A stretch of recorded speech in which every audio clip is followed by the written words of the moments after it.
llama Casa Vida, Casa Ernesto, Azulejo y a todos ustedes por estar acá presentes. Bueno, el motivo de esta charla está conectado con el hecho de que yo escribí unas palabras para el catálogo que se publicó en el contexto de esta muestra, de cuyo proceso estuve bastante cerca desde que Ernesto lo hizo, y el texto que se publicó en el catálogo mío se llamó Ilaciones Indiciales. Hacía mucho énfasis en la relación, hacía una lectura, vamos a decirlo así, una interpretación comprensiva de esta exposición desde un punto de vista interdisciplinario que, digamos, trataba de elucidar su contenido arqueológico y antropológico. En el caso del texto del catálogo, un texto, digamos, muy circunscrito a la muestra, y algunas personas me dijeron que les gustaría ampliar un poquito en estas conexiones que yo veo en esta exposición que tenemos acá presentada, Ernesto, entre arte contemporáneo, antropología y arqueología. Entonces les preparé un ensayito breve, relativamente breve, que trata de ver desde qué perspectiva que yo he leído esta exposición en esa dirección. El ensayo se llama La biografía del material, una aproximación interdisciplinaria a Ernesto León. Lo escribí a propósito de la muestra y lo voy a leer a continuación. El título de esta conferencia forma parte de una serie de preguntas que me vengo planteando en el ejercicio interdisciplinario de la escritura sobre arte, de la crítica de arte sobre el lenguaje en artes visuales, que entiendo como una modalidad de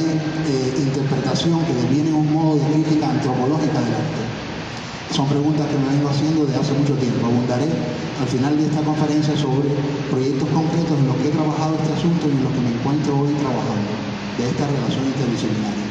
En el bello panel que tuvimos hace algunas semanas entre Zuleiva Vivas y Ernesto León y yo, en un momento dado, creo que ante una pregunta de Rubén Vigosco, él preguntaba cómo afectaba esta muestra a las personas que estaban en la audiencia.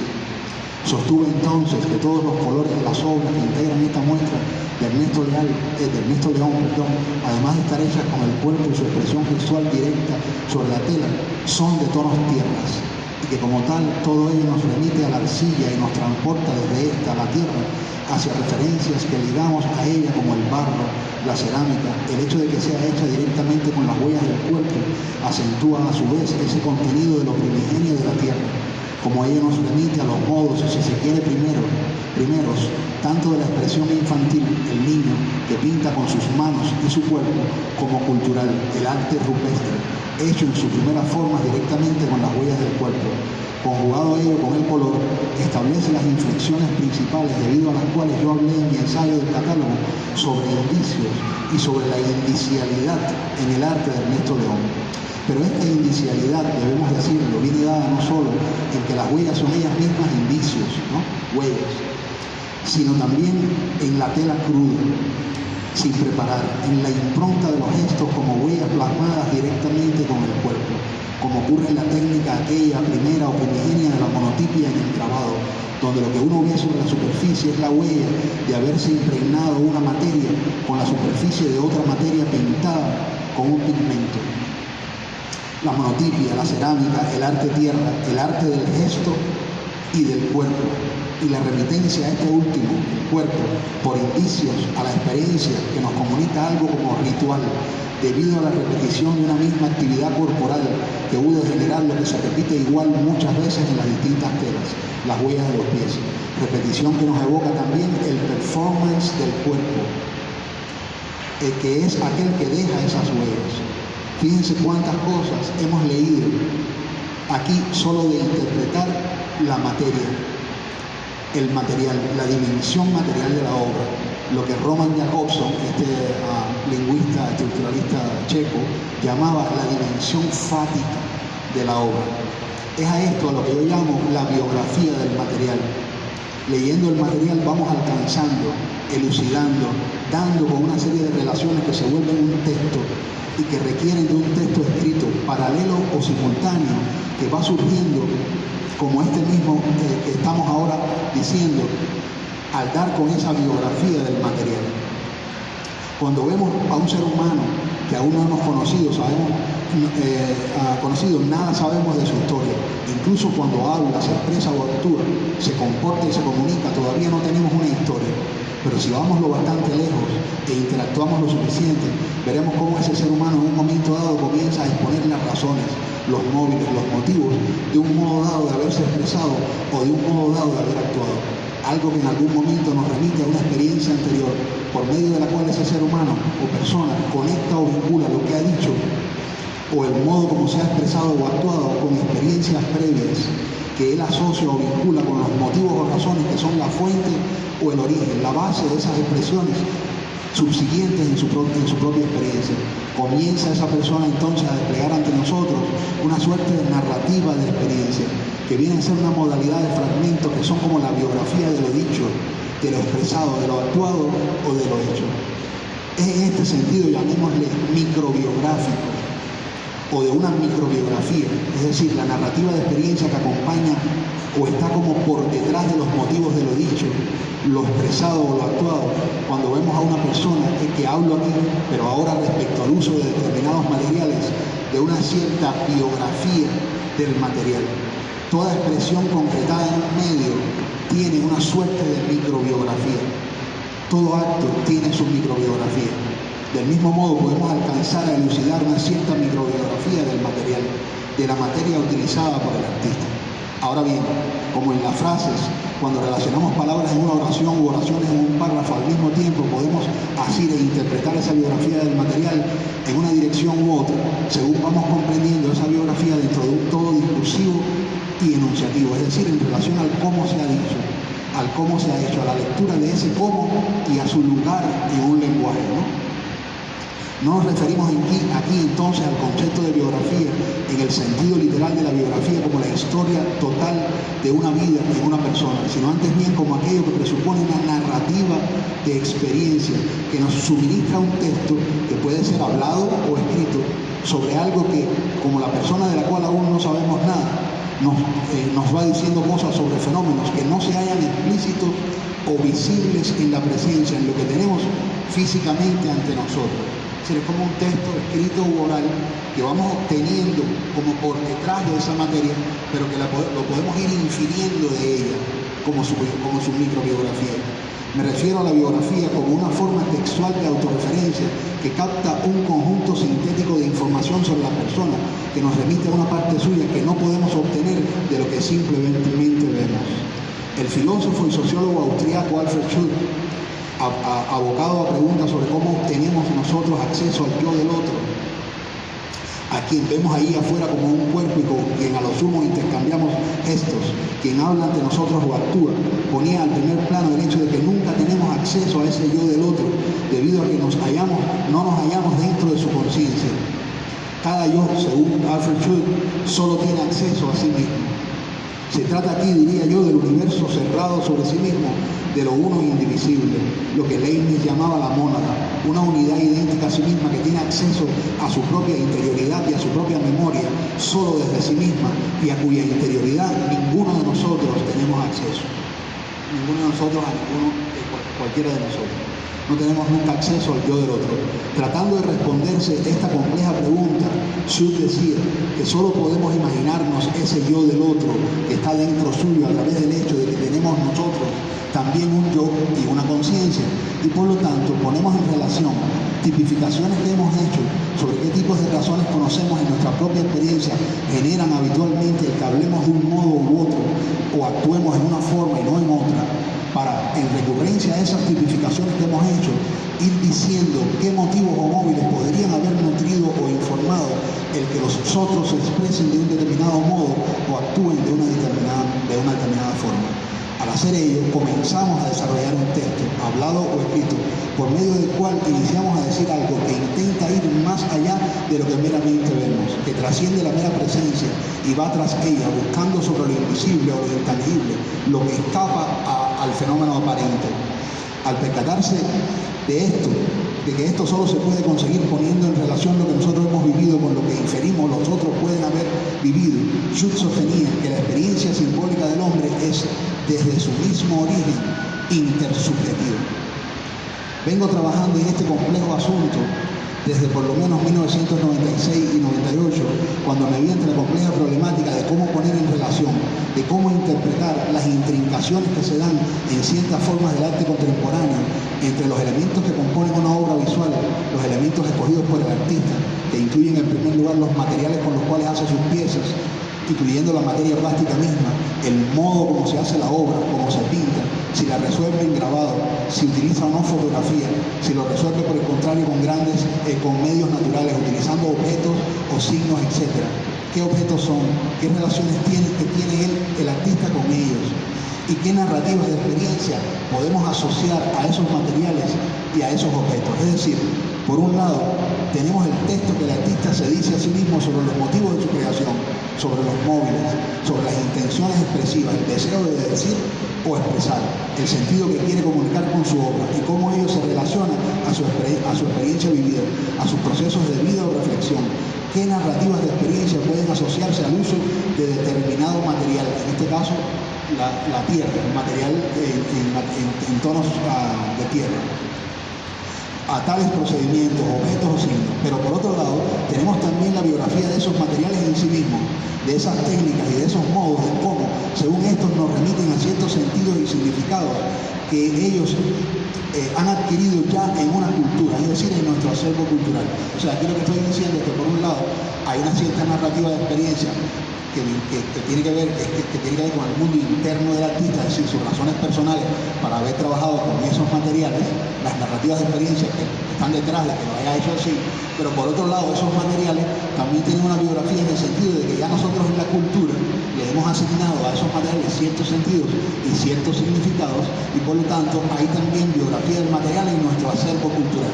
Sí, en esos dos lados, ¿no? La narrativa de experiencia del artista versus nuestro acervo cultural más allá de los motivos e intenciones del artista. Yo planteo que todo esto entra a formar parte de esa biografía del material. De este modo, y leído desde esta perspectiva, el self, es decir, el uno mismo, lo que uno es, aquí por el momento, en un primer nivel, el individual de un artista cuya obra estamos interpretando, si lo interpretamos entre lo que a través de la biografía de los materiales que utiliza en sus obras, el modo como esos elementos bibliográficos del material se relacionan con determinados símbolos que escoge para realizar la obra, vinculando primero a sus propias narrativas de experiencia, cosas que cuenta o dice sobre cómo se asocian sus experiencias a su experiencia. Si lo relacionamos con el sentido que esa biografía del material nos hace también a nosotros, comenzamos a hallar sentidos y significados que esos materiales nos hacen.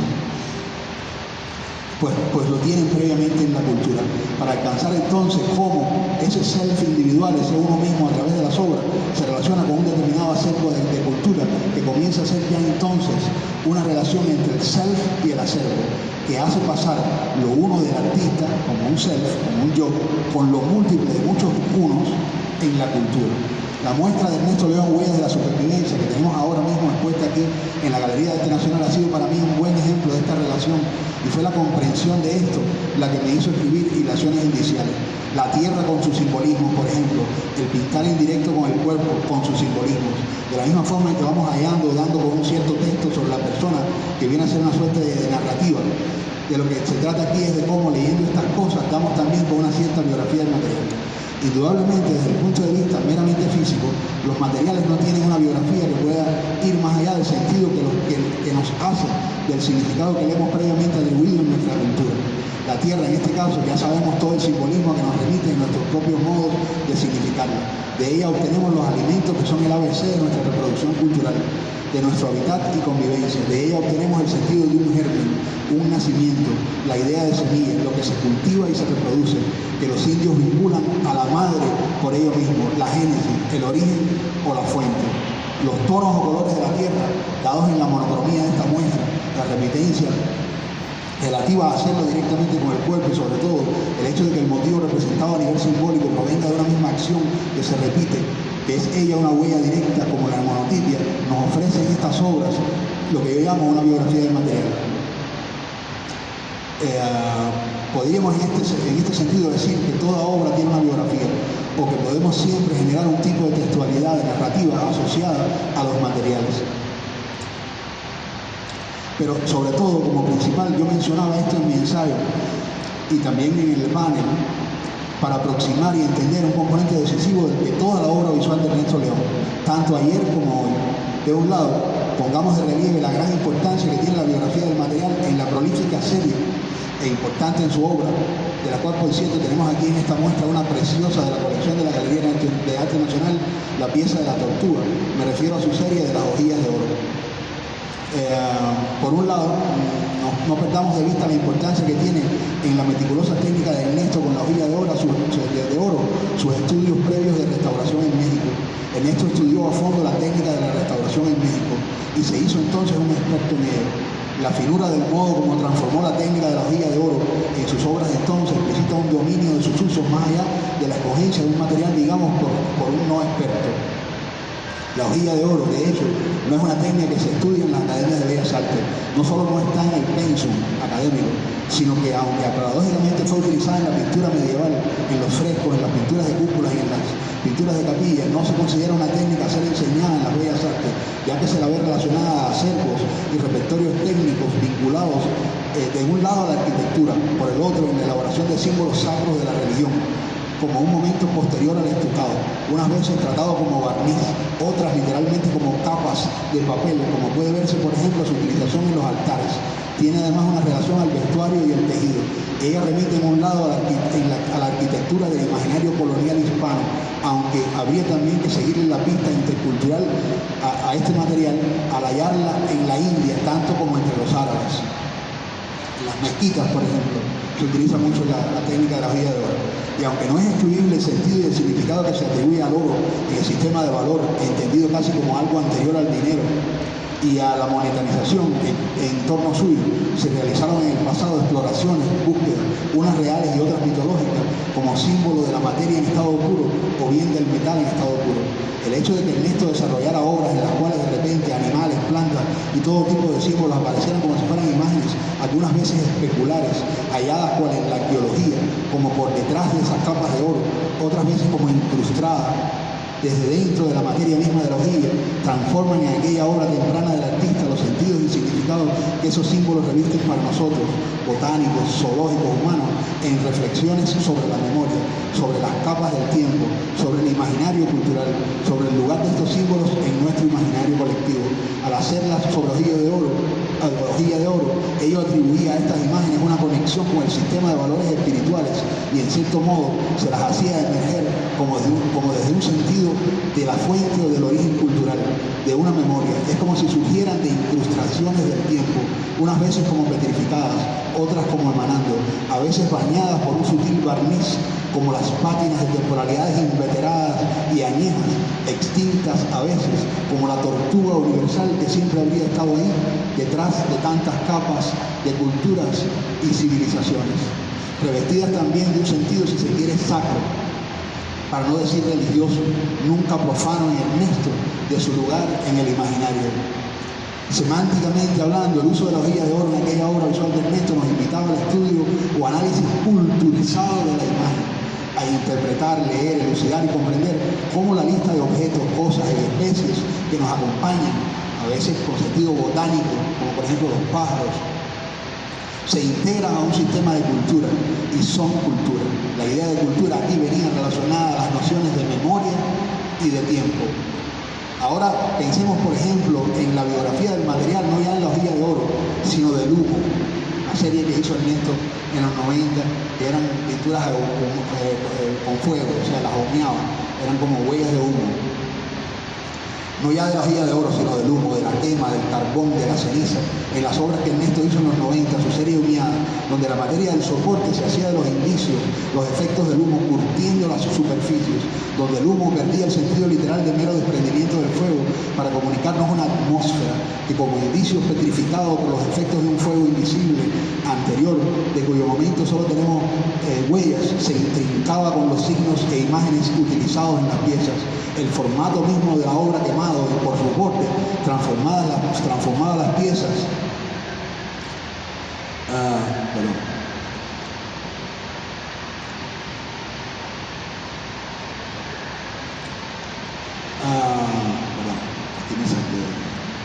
Transformadas las piezas en reminiscencias de restos, como si cada obra fueran objetos encontrados, de materias curtidas por el paso del tiempo, donde algo así como el fuego, que remite al cocido de los alimentos versus lo crudo, comunicaba estas cosas en la biografía del material. Recordando aquí a Levi Strauss y su análisis sobre lo cocido y lo crudo, en la comparación de la cocina inglesa, francesa y china, cabría mencionar también la japonesa, llena de referentes crudos, los niveles de hibridación del alimento, por recordar la fuente también culinaria de esta noción, la hibridación, que como la fermentación proviene del mundo orgánico, alimentario, pero luego tan utilizada por sus símiles para hablar de nuestra conformación de cultura, de identidad cultural. Solo los alimentos se hibridan, como sabemos, pero ¿no es acaso algo así como una hibridación lo que nos ocurre con la identidad cultural simbiotizada? Como decía el maestro Néstor García Canclini, el fuego es además también el calor y tiene un sentido ritual en este sentido. Sentarnos alrededor del fuego, la idea de la chimenea o de la hoguera, a contemplar o a meditar, no solo la idea del horno, también del calor como cobija, del abrigo en sentido literal, pero también afectivo en su relación a la temperatura.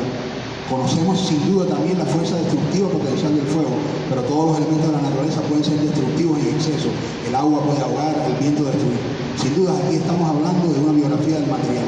una biografía que leída e interpretada dentro de los demás elementos del lenguaje de las obras del artista remitían a la idea de reducto, de remanente, de reminiscencia. Era el uso de sentidos y significados que las huellas del fuego podían tener sobre nuestro sentido de la memoria y del tiempo en la cultura, pero también de la cultura según eran unos y no otros los signos, objetos e imágenes que el artista iba intercalando, digamos, como por detrás de esta biografía del material, ¿no? Aquí los símbolos que van naciendo, un corazón, un rostro, por detrás de esa materia que remite al pigmento de la tierra, a los pigmentos naturales. En aquellas piezas en la hojilla de oro, pues las imágenes y los símbolos apareciendo como petrificados o por detrás de esta técnica que él aprendió en la restauración. En el caso del humo, lo que recién acabo de explicar. Muchas de aquellas piezas de Ernesto recordaban un poco la noción de objeto encontrado, no en el sentido de que utilizara literalmente objetos encontrados en las obras, sino en el sentido de que estas como un todo, al preguntarnos por su formato, por su forma de ser un objeto, en el mundo entre los objetos que conocemos parecían como restos, como remanentes, como cosas encontradas, que guardaban de nuestro sentido de la reliquia, del objeto extinto, que está como en extinción y que adquiere como un valor añadido. Todas estas series, tanto las piezas de hojillas de oro como estas, como las de humo, tienen esa cosa como de objeto extinto, como de cosas como que ya no, como que están en extinción, vamos a decirlo así, y que se les sobreañade un valor cultural por ese motivo de una conexión, digamos, a un signo de algo primigenio u originario. Otro tanto nos ocurre que si analizamos, por ejemplo, sus obras de óxido, las obras oxidadas de Ernesto en aquel periodo fueron tan emblemáticas como lo fueron las hojillas de oro, e incluso han llegado hasta nuestros días, porque si bien en aquel entonces el óxido podía llegar a explicar el por qué la obra era como era en términos de formato, de repente, por ejemplo, una obra cortada a dos aguas, como en los techos de la arquitectura tradicional,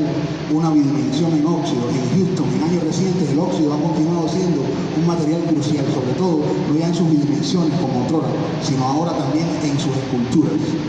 La utilización del óxido puede hallarse en la obra de otra artista venezolana como fue Ligi Talmor. Si bien Ligi es nacida en Israel, sus obras tridimensionales de los 90 eran estructuras neominimalistas desarrolladas como geometrías inventivas que conjugaban grandes planchas de metal oxidado con impresiones de fotograbado que tornaban lo urbano íntimo o relacionado a la experiencia de la subjetividad interna afectiva y lo íntimo del hogar o el hábitat cotidiano tratado como si fuera urbano. Cierto es que la primacía de la capacidad del material de comunicar por sí mismo en su materia pura o en su pureza de su biografía fue recurrente en algunas formas de minimalismo y que quizás pueda, como en Ligi, leerse esta preponderancia del discurso del material como una cierta minimalización inclusiva o implícita a ciertos sesgos del arte visual de Ernesto León. Al menos así me lo hacen ver todas estas obras. O sea, creo que su obra tiene un componente de minimalismo que se ha ido acentuando con el tiempo y que ha llegado ahora en Houston a su momento más minimalista, con el trabajo que está haciendo actualmente. Y habría que agregar también la utilización que ha venido haciendo Ernesto de dos materiales nuevos. En un lado, el cartón corrugado de cajas, que como el óxido también remite a cierto sentido de la industria, aunque desde otra perspectiva. No tanto el remanente, el residuo, lo gastado o bañado por una página de tiempo, sino antes bien fenómenos como el empaque, la transportación o el sostén del soporte. pero también su utilización actual del aluminio, que remite de cierto modo a toda una oleada de arquitectura en aluminio representativa de Houston, Texas, sobre todo en una área de la ciudad que se llama Los Heights, donde prácticamente toda la arquitectura moderna se está haciendo en aluminio, completa, columna, estructura, paredes, el aluminio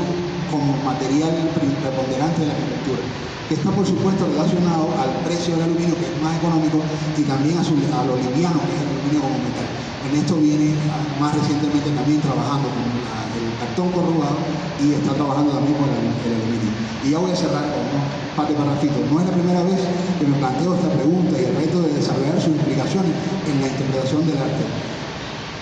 En un taller interdisciplinario, esto lo voy a decir oral, en un taller interdisciplinario, o sea, esta pregunta sobre la importancia que tiene la biografía del material para una comprensión e interpretación interdisciplinaria del discurso visual, es decir, yo le llamo interdisciplinaria aquí, por la potencialidad que tiene para que conectemos componentes, problemas de antropología que nos remiten al análisis semántico, hermenéutico, interpretativo de los componentes culturales de la obra, y digo interdisciplinario porque por supuesto aquí también están los elementos plásticos visuales de las artes visuales. Eso sería interdisciplinaridad entre crítica de arte y antropología, para asir elementos culturales en la comprensión de la obra. Es algo que yo he venido trabajando hace algunos años, algunas experiencias más que en otras. Hay una experiencia, por ejemplo, ya cerrando de forma oral esta breve charla, una conferencia, en un taller que yo hice con un artista nacido en Estados Unidos, pero de padres cubanos y de padres puertorriqueños, es decir, que se crió y nació en un hogar hispano, donde el español como lengua ha sido un elemento fundamental de su formación cultural, pero que al mismo tiempo tuvo que vivir ese bilingüismo complejo de haber nacido en un país anglosajón y de tener que desarrollarse dentro de esa cultura. En un taller que yo hice con ella de 6 meses, ella buscaba objetos, materiales, recababa cosas que un poco la conectaran con las memorias del acervo cultural que ella había recibido en su familia sobre la hispanidad. Fue un taller fascinante, o sea, la manera como ella iba identificando materiales, objetos, cosas de su mamá, cosas de su abuela, pero incluso no ya objetos que sí, claro, si tienes algo de tu abuela, inmediatamente te comunica que tu abuela es hispana, ¿no? Y lo ves, no sé, quizás en el tejido, en determinadas fotos, en determinados símbolos que tienes de las memorias de tu abuela o de tu mamá, ¿no? Pero incluso en materiales, tipos de telas, tipos de cosas que son propias de la hispanidad, o que por lo menos, es verdad, yo también he pensado que se pudieran sacar del contexto, si tú las presentas en un contexto en la India, a lo mejor pudieran comunicar no necesariamente hispanidad, pero obviamente aquí es muy necesaria la relación entre una narrativa de experiencia y el elemento visual, o sea, algo en el elemento tiene todos los indicios necesarios que comunican hispanidad, pero al mismo tiempo es necesaria, por supuesto, la narrativa de experiencia del artista que conecta ese material y ese objeto a determinadas vivencias que el artista ha tenido, ¿no? Este taller derivó en 3 exposiciones. Una exposición de ella que se llamó Cuerpos Culturales, que fue sobre una búsqueda en su pasado cultural. Otra que fue muy interesante, una instalación que se hizo en la tienda de arte de escultura para arte de Houston, que fue basada en el mar. O sea, Houston como ciudad, en general todo lo que es Texas, tiene mucho mar, da al Golfo, pero paradójicamente, a pesar de tener tanto mar, es una cultura que parece como si viviera de espaldas al mar. Lo usa, pero no hay una integración del mar a los componentes culturales, está como separado, se usa más para la diversión. Entonces ella dijo, mis padres, mis abuelos, toda mi familia, yo culturalmente vengo de islas, y quiso hacer un estudio sobre la importancia del mar en su imaginario cultural entre la cultura de Texas y la cultura hispana. Y la otra fue una exposición que hizo para una Bienal Internacional de Fotografía, que fue basada en fotografía. Otra experiencia, yendo más rápido, que yo tuve en este sentido de la biografía de los materiales, fue con una artista venezolana, nacida en Venezuela, que vivió aquí hasta los 20 años, se casó con un cardiólogo italiano, se estableció en Houston, Texas, y hizo un trabajo también sobre su memoria cultural en base a los materiales. En este caso eran cosas de sus abuelos armenios, cosas relacionadas con las tradiciones hispanas venezolanas, cosas de su vida en Texas. También ahí tuve esa experiencia. Y he tenido 2 experiencias más que van en esa dirección. Ahora mismo acá en Caracas estoy, bueno, por un lado quería mencionar, que lo mencioné en el panel, la Bienal del Barro de América, que creo que es una referencia importante para esta muestra. que fue una bienal de carácter continental que se hizo en Venezuela durante largos años, que conectó al continente a través de la idea de un material, en este caso el barro, pero como era un material tan general permitía que se indagaran, digamos, por ejemplo, exploraciones de la instalación hacia la cerámica y de la cerámica hacia la instalación, y al mismo tiempo desde estos dos géneros hacia el arte del cuerpo, el arte del gesto y el arte del performance. Incluso en algunas de las ediciones de la Bienal hubo hasta ejemplos de arte tierra y performances literarias, ¿no? El alcance cultural que puede tener la biografía del material fue explícito en esta Bienal, del cual ya hablé en el panel anterior. Aquí está Vicky, mi pareja, mi compañera, que fue una co-curadora de esta Bienal, y también está Alex, que es un arqueólogo social, a los cuales les agradezco mucho que estén acá conmigo, que estamos ahora mismo también planteando un proyecto alrededor de la obra de una artista española que vive aquí en Houston y que busca a través de los materiales cómo podemos llegar a levantar esa biografía. Desde el material va hacia el estudio cultural, y en el caso de ella, su experiencia como migrante española establecida aquí en Venezuela. Les pongo algunos ejemplos de por qué yo he interpretado, he leído y analizado en las palabras del catálogo la muestra de Ernesto como una muestra de relevancia arqueológica y antropológica. Gracias.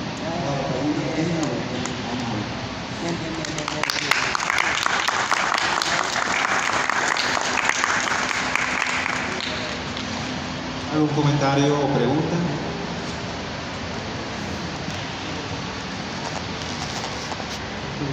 ¿Una pregunta?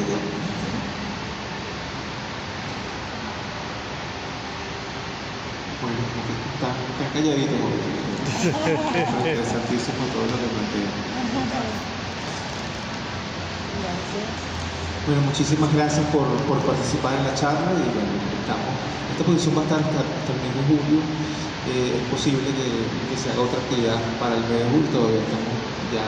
planificando, ¿no? Entonces, para cerrar, ¿algún comentario? Bueno, muchísimas gracias. Excelente, gracias.